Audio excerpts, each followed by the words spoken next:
La nouvelle génération de processeurs AMD venant de sortir, c'est les soldes sur la précédente génération qui est vraiment génialissime. C'est ce que je vais vous montrer dans cette vidéo. Bienvenue sur AviExpress pour le test du Ninkir MBox 8 Pro. Sa forme est ultra originale, c'est un carré parfait de moins de 10 cm de côté et 5 cm de haut. Dissipation thermique en partie supérieure, vous avez un ventilateur, alors à peine visible ici en transparence. En face avant, vous allez retrouver de l'USB-C, de l'USB-A 3.2 Gen 2, de l'USB 2 classique et une jack. À l'arrière, un autre USB-C, de l'HDMI 2.0, du DisplayPort et deux ports Ethernet 2,5 gigabits. Le point le plus étonnant, c'est ce design modulaire, alors que j'ai déjà vu sur d'autres ordinateurs magnétisés. Vous pouvez séparer l'ordinateur en deux, vous gardez l'unité centrale ici, qui du coup est plus petite, séparer les différents ports accessibles sur la deuxième unité. Je ne sais pas si c'est réellement fondamental, mais pourquoi pas. Caché à l'intérieur pour la connectivité sans fil, Wi-Fi 6 et Bluetooth 5.2. Au niveau du stockage, on va retrouver 1 Tera. Sur du PCI Express 3.0, on va retrouver aussi 32 Go de RAM en DDR5, excusez du peu, et le fameux processeur qui me plaît tant, le Ryzen 7 8845HS, épaulé par le GPU, l'iGPU 780M, qui fait quand même des merveilles en matière de jeux vidéo pour un mini PC, c'est très étonnant. Vous savez tout sur la partie technique, c'est parti pour le test. Un test qui sera comme d'habitude réalisé sur un écran 4K pour lequel on va chronométrer le démarrage de Windows. Parce que mine de rien, c'est une information assez intéressante. Vous pouvez voir ici la lumière qui s'active directement sur l'ordinateur signé Ninkir. Lumière RGB qui change. Et normalement, je devrais arriver sur le bureau de Windows, j'allais dire en moins de 20 secondes. Il m'a fallu un petit peu moins d'une quinzaine de secondes. On va retrouver une distribution de Windows 11 dans sa version professionnelle à l'intérieur de cet ordinateur. Mais par contre, là, à cet instant précis, il m'indique que j'ai des problèmes pour l'activation de Windows. Sachant que je n'ai pas entré ma clé personnelle. J'ai juste démarré l'ordinateur. Là, on va installer Crystal Diskmark pour tester le NVMe. Alors bon, c'est pas particulièrement chic de pas avoir Windows activé, mais ça coûte une dizaine d'euros une clé sur Internet. Par contre, c'est étonnant, il m'écrit pas dans le coin, en général, il écrit dans le coin que Windows n'est pas activé. C'est peut-être juste un bug d'activation, en gros que la licence n'a pas pu être vérifiée à cet instant précis. On verra dans le temps ce que ça donne.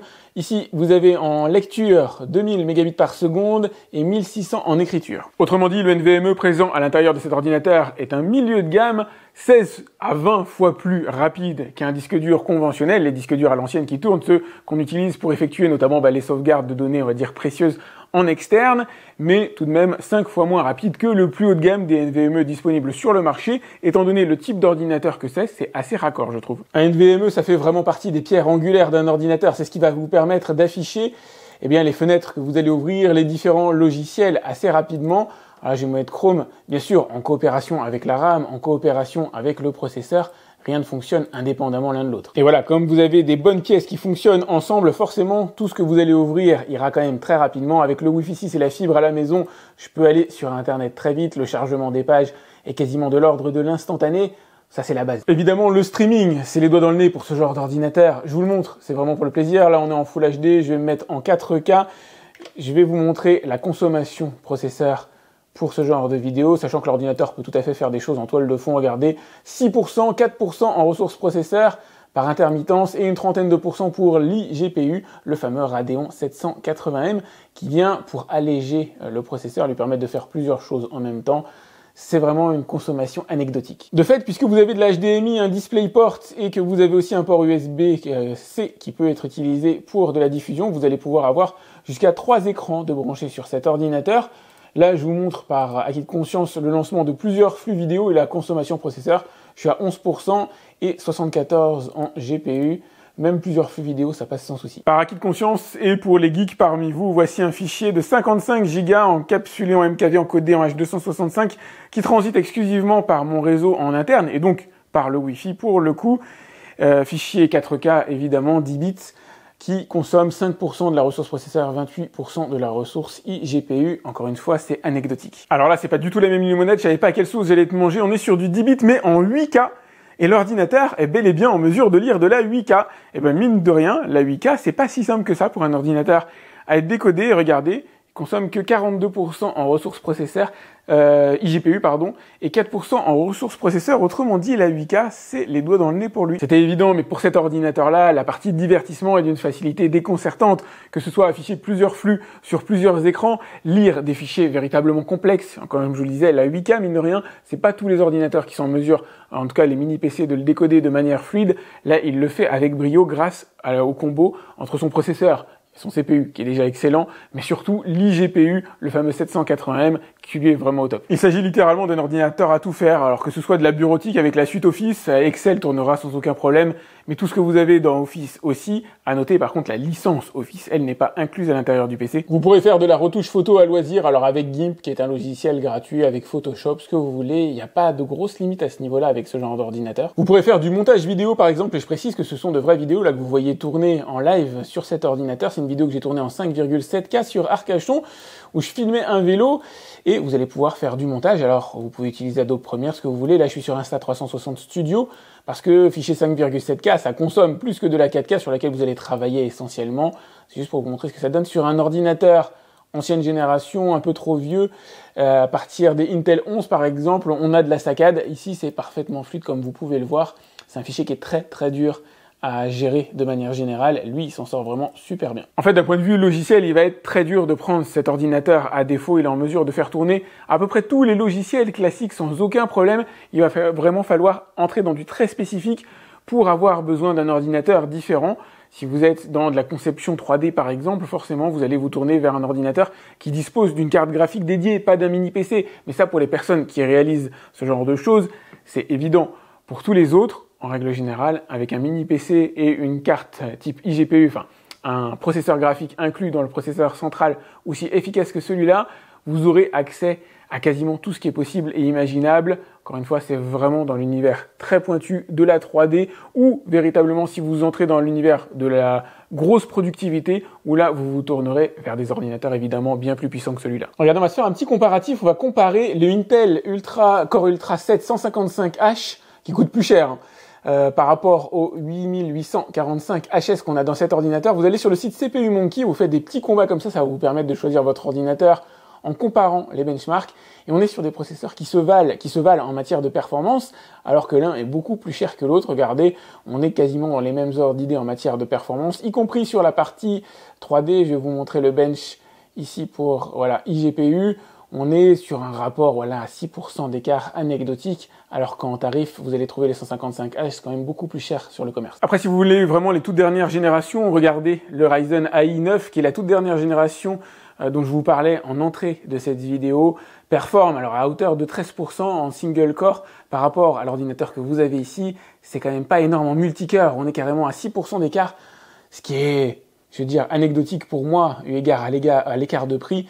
Pour l'IGPU, on voit une petite différence quand même, 20%, mais encore une fois, c'est pas justifié par rapport à l'écart de prix. Entendons-nous bien, moi j'aime bien voir les dernières technologies comme tout le monde, mais il faut mettre en balance la somme dépensée, et là, c'est clairement le bon moment pour obtenir cette génération ultra haut de gamme qu'on peut avoir en processeur chez AMD, qui permettent encore une fois de la bureautique avec une grande aisance, mais permettent aussi d'accéder à certains jeux vidéo. C'est ce qu'on va voir dans la suite de ce test. Allez, on va commencer sobrement, timidement, presque avec un Counter-Strike 2 que je suis en train de télécharger à cet instant précis, vitesse en augmentation à 58 mégaoctets par seconde. Et voilà, je monte tranquillement à 80 mégaoctets par seconde. J'ai même fait encore mieux, 88 mégaoctets par seconde en changeant mon réseau Wi-Fi. Bienvenue sur Counter-Strike que je vais afficher en Full HD. Et ouais, la 4K, c'est quand même réservé à des cartes graphiques, beaucoup plus avancées que ce qu'on a là-dedans. On va plutôt être sur de la 3000, de la RTX 3070. Juste pour ce qui est des paramètres supplémentaires, je vais désactiver l'anti-aliasing hop 4 fois, tout simplement parce que là c'est une technologie qui est un peu abusée en consommation de ressources. Pour le reste, je vais laisser en natif avec un assez haut niveau graphique. Et regardez, même si je sais bien que Counter-Strike n'est pas le jeu le plus consommateur, le plus gourmand en ressources, on est sur un jeu impeccablement fluide, chose qui est inenvisageable sur la plupart des PC avant la 680M, qu'on va retrouver sur les anciennes générations de processeurs AMD. Là on est sur la 780M, donc une génération supplémentaire, et on obtient quelque chose qui est top. Mais évidemment, voilà, Counter-Strike, c'est pas le meilleur test. On va monter d'un cran. Apex, c'est chaud quand même. C'est quand même pas mal plus récent que Counter-Strike. Je vais me mettre en Full HD. Je vais pas forcément tout laisser au maximum. Mais on va regarder déjà avec cette configuration-là ce que ça donne. Et regardez ce que ça donne. Je suis dans la phase chute libre. Et j'atteins quand même les 60 FPS. C'est le plafond que peut afficher mon écran, 58 FPS. C'est grosso modo le nombre d'images par seconde que vous allez avoir à l'intérieur du jeu, c'est déjà assez bluffant. Nombre d'images par seconde confirmé au sol. Alors ça ne veut pas dire que dans toutes les phases de bataille, dans toutes les phases du jeu, vous obtiendrez à peu près le même nombre d'images par seconde, mais c'est largement suffisant pour pouvoir commencer à performer. Jouer aux jeux vidéo, franchement, c'est assez bluffant. C'est vraiment un ordinateur à tout faire. Il y a de grosses différences avec les précédentes générations. Moi, franchement, je suis très très étonné. Notamment, les pilotes ont été améliorés par rapport aux précédentes versions de l'ordinateur. C'est pas la première fois que je teste un 780M en matière de carte graphique. Et j'ai vu les différences. Et franchement, là, c'est vraiment bluffant. Et bien sûr, il y a des jeux qui sont inaccessibles à cet ordinateur parce qu'il n'y a pas de carte graphique dédiée. Regardez Harry Potter, l'héritage de Poudlard. Forcément, c'est saccadé. On est à 13 images par seconde, c'est trop limité. Un ordinateur, un type mini PC, ne peut pas faire de miracle par rapport à une vraie tour, par rapport à un ordinateur équipé d'une carte graphique. Là, c'est trop juste, malheureusement. Il y a énormément de jeux compatibles avec une 780M comme on l'a ici. J'en cite quelques-uns. Flight Simulator 2020, Spider-Man, Doom Eternal. Vous avez Forza Horizon 5 que j'ai déjà testé et qui fonctionne très bien. Street Fighter 6, Resident Evil 4, pour ne citer que cela. Et il y a des jeux, bien sûr, qui sont inaccessibles comme du Red Dead Redemption 2, des mondes très ouverts, très larges, où on a un niveau graphique qui nécessite la présence d'une carte dédiée. Sachant que tous ces jeux, vous pourrez y jouer en Full HD, voire même en 2K éventuellement, en utilisant certaines technologies.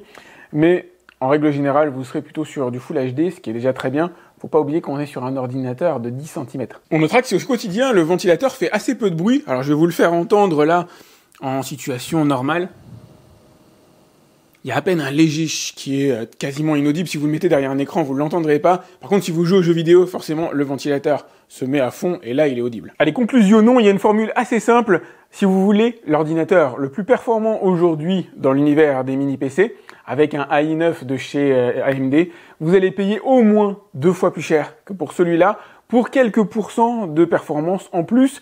On l'a vu, une vingtaine de pourcents en jeux vidéo et moins d'une dizaine de pourcents en plus pour la partie bureautique, traitement multitâche en manière générale.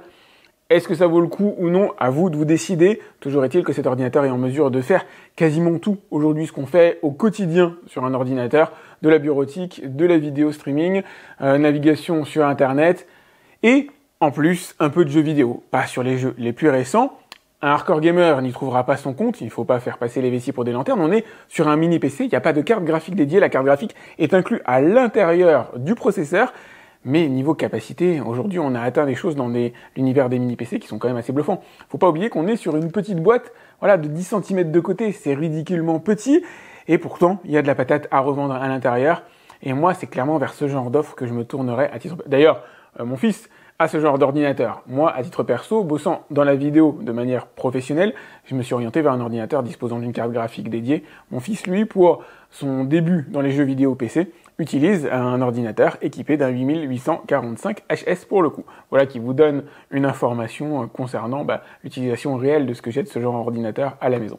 Voilà ce que je pouvais vous en dire. Pensez à liker cette vidéo, c'est important pour moi. Je vous ai mis le lien dans la description pour aller voir combien il coûte à l'heure actuelle. Encore une fois, pour moi, c'est un très très bon plan que vous pouvez mettre en balance avec des ordinateurs de plus ancienne génération, moins puissants, moins performants. Mais forcément, plus vous arrivez dans cette gamme de prix, et moins vous allez gagner. Pour 100 € de moins, vous allez peut-être avoir une génération 680M qui est cool aussi. À vous de voir si vous voulez économiser 100 €. En tout cas, personnellement, pour la partie la plus haut de gamme, moi je resterai plutôt sur le 8845 HS que vous avez ici, qui est vraiment un excellent rapport qualité-prix tout simplement.